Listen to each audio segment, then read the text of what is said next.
Hey friends, this is Lauren. Thank you so much for joining me in my craft room today. I have a video featuring some of the new products from Miss Ink Stamp's magical collection. This is the stamp set called Baddies, and we have quite a few images here to choose from, as well as lots of really great sentiments that really help build up more of this magical collection. I've stamped my bad dad, I've stamped my you know who bad guy, and I've stamped my very evil bad cousin, I'm going to call her, as well as this lovely little pet snake. I stamped all of them in black ink and colored them in with my Oh Hoo Hoo art markers and used the coordinating dies to cut them out. I also took the mirror from the Heart's Desire stamp set and I stamped and colored it and die cut it out. I really wanted it to look like a stone archway, even though this is not, intended to be an archway. It's a mirror, but I just thought it was a really good way to use this stamp set for the scene that I'm building up in this box card. I have a box card die. If you're going to recreate this card, please just use your favorite one. And I've die cut it in some dark blue cardstock. This particular one has a nice little shimmer to it, and I think it's going to turn out really pretty. I have some white cardstock that I like to use for ink blending, and I'm going to use some repositionable tape just to adhere it down to my glass mat. And then I'm going to use my magnets to help me keep my stencil in place on top of this white piece of cardstock. But first, I'm going to lay down a nice good helping of Lost Shadow Distress ink, just using a blender brush right onto my white paper. I'm going to make sure I cover pretty much the whole area where the stencil will overlap. There's a little bit of areas where it does have some white showing through, but that's not a big deal. I just wanted I guess you could say the part where we're masking using this cobblestone stencil. Stonewall stencil. I wanted to make sure that the parts in between all of the different stones will have some color in it. So I laid down that gray color, and now I'm bringing in Pumice Stone Distress Oxide, as this will sit nicely on top of the Distress ink, and I'm going to completely fill in all of my stones.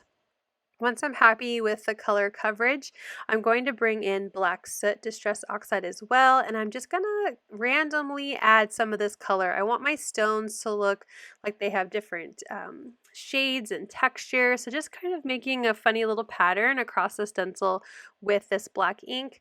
And then I'm going to grab the Distress ink version of Black Soot, add a little water, and then add some splatter. Again, really trying to make these stones look like actual stones with lots of texture and dimension.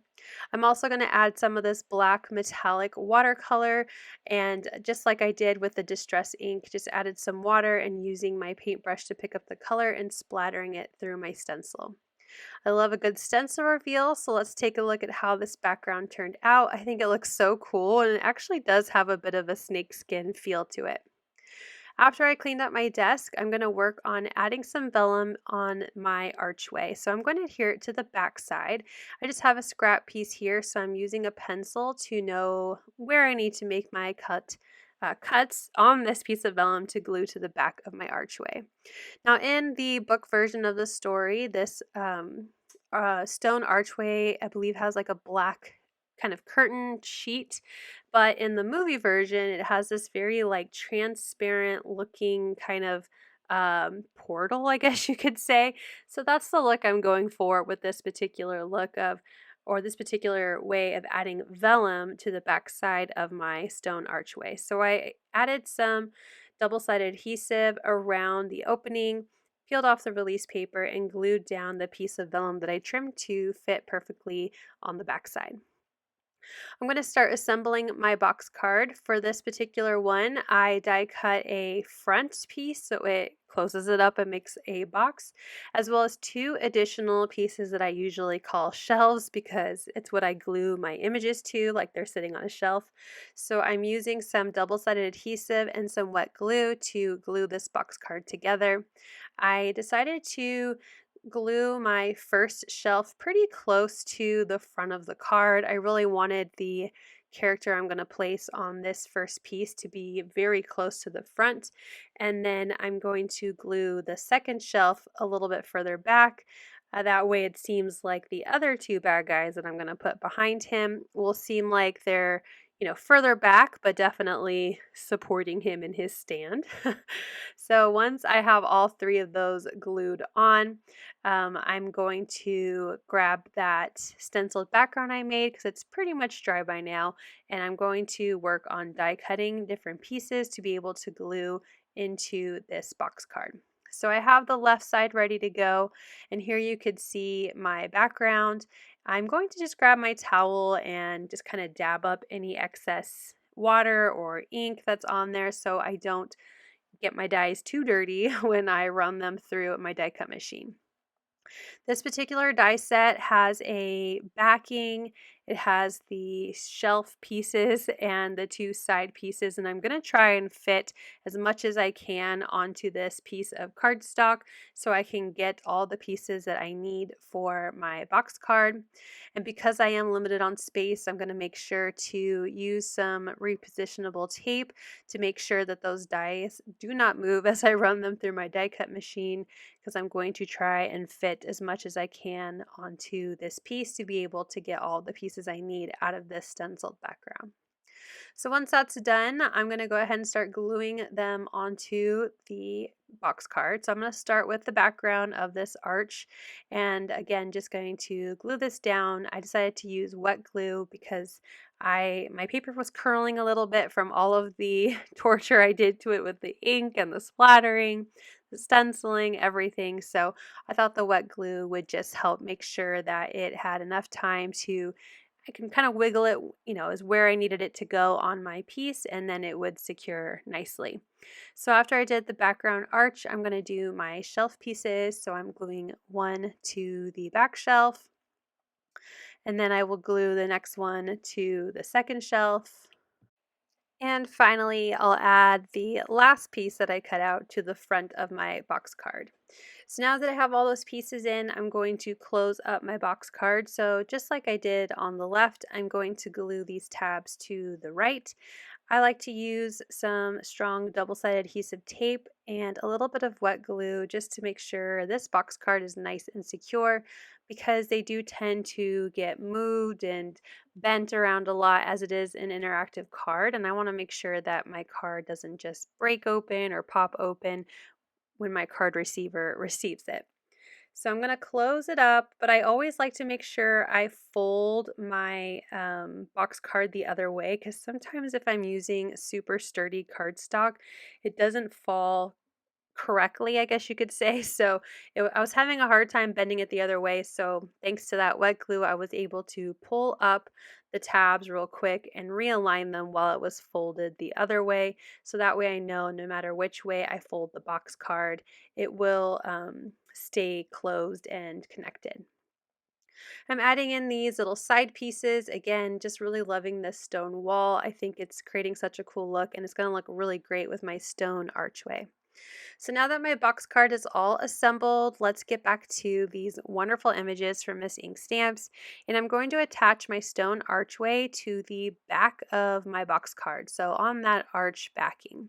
And I'm going to use a little bit of foam adhesive. This card is already pretty thick as I'm using sturdy pieces of cardstock and have lots of layers here because it's a box card, but a little foam, didn't hurt anybody. So I'm adding some foam strips just to where my stone arch will make contact with the back of my box card. So this is going to be a little bit taller of a box card. I may need to make my own envelope for it, but I'm really loving how this is turning out. And I'm going to do my best to center this archway to the back of the box card. So using my grid mat here, just with a little help, making sure it's about as straight and centered as I can get it. And I think it looks really cool with that vellum, and you can kind of see that stone wall behind it through the vellum. So I just think it's really giving the effect that I was wanting. Next, I'm going to glue down my character. So I have my bad guy dad here, and he's only going to overlap on my shelf piece just a little bit. So I'm only adding some wet glue where I need him to stick to the shelf piece. And, thanks to using wet glue, it gives me a chance to make sure he's placed exactly where I want him. before I move on to the next character, which is my bad guy cousin, and she's going to be glued on the same shelf piece as my dad, and I will secure her down the same way. So just some wet glue on the back side of her where she will attach to that shelf piece. And then my bad guy, you know who, our main villain here.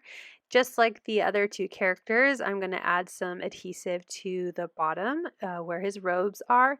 But this time he's going to go on the next shelf up. So again, I wanted him to be kind of the front and center bad guy on this box card. So he's going to go on the first shelf piece. Finally, I'm going to add my snake on the front, but this is also where I wanted to add my sentiment. So I'm going to grab that Baddies stamp set again, and I'm going through the different stamps. I already kind of had an idea of what I wanted to use, but just before I stamped it, I was going through all of the different stamp options. But I'm going to grab some white cardstock and some dark blue ink because I thought it would match really well with the cardstock that I chose for the card base. And I'm going to go ahead and ink up that sentiment that says, let's get together and make bad choices.